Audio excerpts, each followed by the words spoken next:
What can you expect from the first week of Shadowlands Pre Patch that just hit live servers? We will go through the full list of things that are worthy of your attention. Stick around!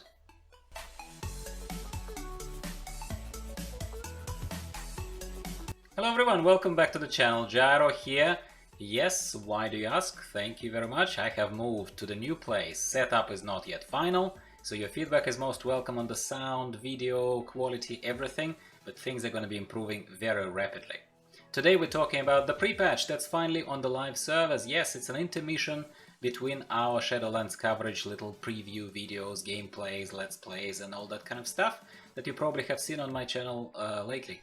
So what's in pre-patch? We're just gonna go through the list of things that I think are worthy of your attention in kind of the order of as they appear when you log in into the game. So first thing is you're being told that the levels have been squished. It doesn't surprise any of us, this is old news. The levels have been squished from 120 to 50. A lot of websites, Wowhead, MMO Champion, they have a whole table of how those levels have been squished, exactly what level corresponds to what level right now in the new squished system. I wouldn't bother showing you a table of my own, as I was only interested in loot acquisition and the table that I produced for the pre-patch kind of recommendations that you level your alts in pre-patch for item levels. Speaking of item levels, second point is that item levels have also been squished. So if you have been somewhere along the lines of 445, you are now item level 100, and so on and so forth. Proportionally, whatever your item level was, it now got squished. Needless to say, or maybe I have to say it explicitly for people who either have not played for a long time or are completely brand new to World of Warcraft, current squish did not take away your power, or at the very least, if it did in some cases, it is likely a bug that will be fixed. The add-ons will be broken, very likely, unless you're one of those people who is running one of those automatically updating systems from Twitch. I don't, I'm a minimalist, I don't like that, I like to have everything under my control. I don't want extra applications hanging there in the tray of my PC, whatever. I want to update add-ons manually. It's just how I approach it. There is no right and wrong, I don't think. So you will need to pay attention that your action bars might have disappeared, as they did for me, and go to curseforge.com, download the new package of the add-ons that are essential for you. For me it's Dominoes add-on management system, for me it's DBM, Deadly Boss Mods, for me it's Weak Auras and Recount, probably most importantly. You need to download them, install them, log in into the game, and things should work fine. At least for me they did. Emissary chests are still there, everything still, the world is largely unchanged. And largely refers to a different point that we'll talk about in a second. So yes, if you're still kind of following my advice that you level your alts before Shadowlands actually drops, because loot is going to become very scarce until the end game of Shadowlands from what I've seen so far, I recommend that you continue looking for emissaries, especially the ones that give you relatively high level items, closer to 100, level 100. So emissaries are still there for you to pursue. So is the Mythic Plus cache. So if you've run some Mythic Plus dungeons the night before, and then the patch dropped as it does on the next night, and then you go into Baralas or into the Zaralor to take a look for whatever you got in your Grand Challenges bounty chest, there will be something. Obviously item level squished, but you will still find it there. And also I was not actually sure, funnily enough, until the patch dropped, until the pre-patch dropped. I was not sure if with the corruptions being gone, everyone was talking about corruptions being gone finally, I thought that somehow our Heart of Azeroth and HoA Traits will also stop working. I actually, honestly, as a person who runs a YouTube channel, plays the game, covers this content, I actually was not crystal clear. I wasn't sure. I half expected that it would stop working. So I can assure you that it didn't. Heart of Azeroth still works. When you obtain Azerite, it still increases the item level of Heart of Azeroth. When Shadowlands drops, it will stop working, because I know it for a fact, I've seen it on beta. But the item itself, the necklace itself, will still be of higher item level if you push its item level right now. The UI would have told us that the talents have been reset, that we saw that notification straight away. And talents look still the same, at least for some classes. For some they would be dramatically different. I am at the moment really taken and somewhat obsessed by my hunter, by Gyro Hunt, by my mini project that I was referring to in my previous videos, my mecha gnome. So I'm only playing Beastmaster Hunter right now. It's chilled, I love it, and I'm actually having a lot of fun with it.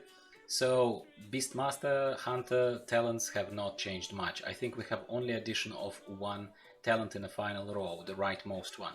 But I'm still sticking to my good old boring time-proven talents that allow most passive, most face rolly, most relaxed playstyle. So talents are there for you. Abilities, spellbook abilities have changed, yes. I have been covering some changes for some classes in my previous videos when I was testing them on PTR. Now they're live. For Beast Mastery, short recap is not many changes whatsoever.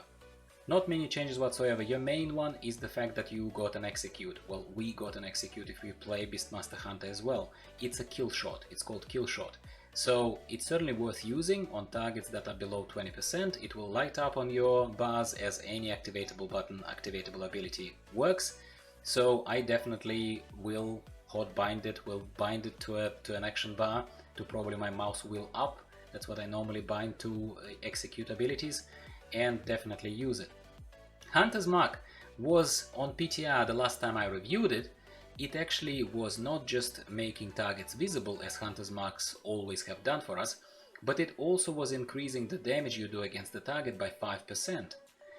I just checked it on live, in this recording. It looks like they've removed that effect. It looks like Hunter's Mark no longer increases your damage against the target, the max target, by 5%. They probably thought that giving you more than 5% would be a little bit of an overkill, and giving you this 5% sort of is not massive enough for people to use it. So they thought, why bother?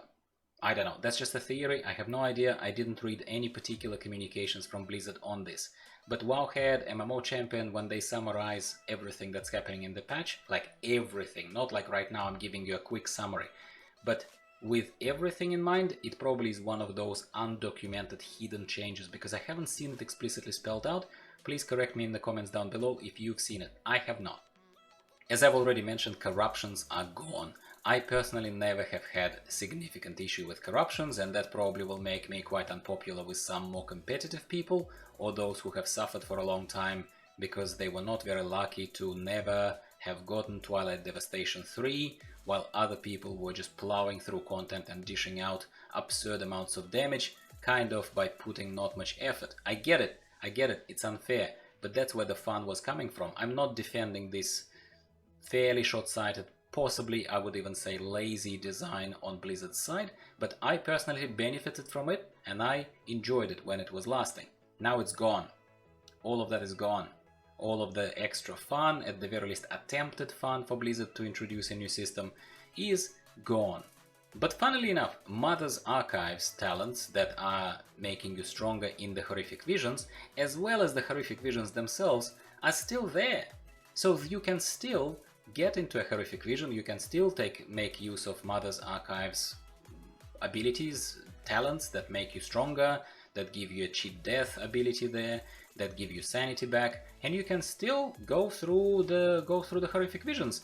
I'm not going to double check and try and do a full clear with 5 masks or something just to see if it gives me some sort of an achievement yet again, because I've already done that, and I think I've done that enough, and that's how this channel was born, as a matter of fact, and first whole bunch of videos were all related to horrific visions.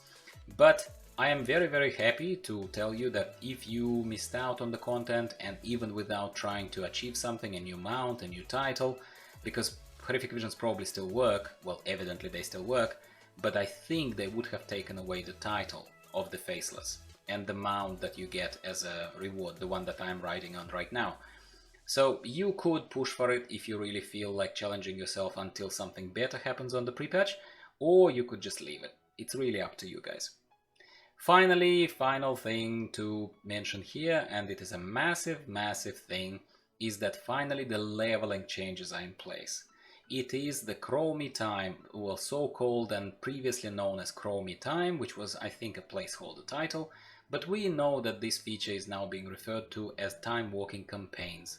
It means that if you are a player with already one high-level character, you are able to take a peek after the introductory zone, which is also a new one and a fantastic one. I highly recommend that you watch one of my earlier videos where I was reviewing Exile's Reach as this new very well done new play experience zone from basically 0 to level 10, well, from level 1 to level 10. So after that experience has been done, after you've done the introductory quest lines and that introduce you to your class and stuff, you are now able to select what expansion would you level in, as opposed to following sort of a natural flow that used to be there. This is a massive addition and great, fantastic news that I think a lot of people coming back to WoW would love, benefit from tremendously. And me being a seasoned altoholic who just deleted a whole bunch of alts, and I used to have 26 at top level and now I have only a handful to focus on in Shadowlands. But even I, seeing these improvements, seeing all these massive additions, I swear, guys, I am very tempted to just roll another alt and just give it a whirl. But for me, it is not just about the experiences that they've added, because yes, now there is flexibility, now there are all these wonderful choices and wonderful selections that you can make and make your leveling much better. But for me, it's simply, I'm not incentivized enough, because they haven't given me things like new class to race combinations. I would have liked, for example, to roll a Draenei Warlock, and I cannot, because that race to class combination is not allowed in World of Warcraft, go figure why. Or I would have loved to do something wacky, like a Mecha Gnome Druid. How about that? Think about how awesome it would have been if they simply allowed us to be Mecha Gnome Druids who shift into mechanical forms that are equivalents of whatever currently it is, bear, cat form, bear form, you know, healing tree form of some sort, of a mechanical nature. I know, a man can dream though, so this is just some things that I would have loved to see, but they didn't go far enough. And I do understand that it means a lot of graphical assets and stuff, even though I would argue that they probably could have done it pretty cheaply. There are enough, well, in this case, mechanical things in the world. And these are the main things that currently, during week 1, you can focus on pre-patch. You just familiarize yourself with the class. If your class has changed a lot more, then obviously you will have a lot more talents to play with. Check out the new abilities that make a return in the spellbook. Try to, I don't know, practice your rotations, go into a couple of Mythic Plus, maybe run some Horrific Visions if you're a solo player like I am mostly, and prepare for the wave of the zombie invasion that's gonna happen by my expectations probably next week. I don't think they'll make us wait long.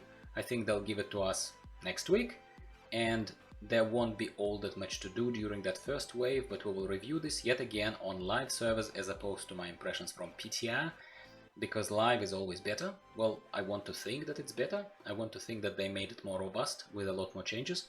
And yeah, we will check in, obviously, and, you know, share our thoughts on how do we like it, if we like it at all.